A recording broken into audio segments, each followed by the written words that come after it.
Sebuah video amatir berdurasi singkat merekam aksi pengeroyokan sekelompok orang terhadap seorang pemuda berpakaian petugas SPBU di halaman salah satu SPBU di Kota Bandung.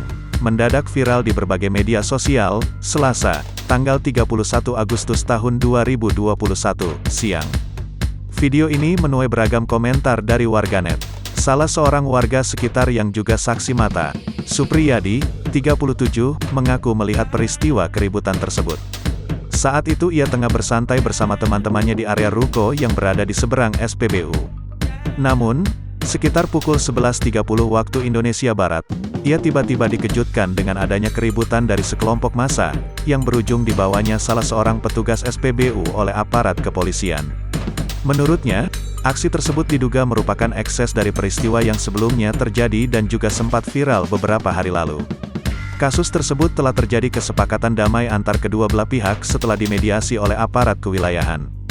Tapi, sebagian warga yang merasa kesal dan terpancing emosi, kemudian mendatangi lokasi peristiwa untuk mengonfirmasi terkait maksud dari sikap petugas tersebut.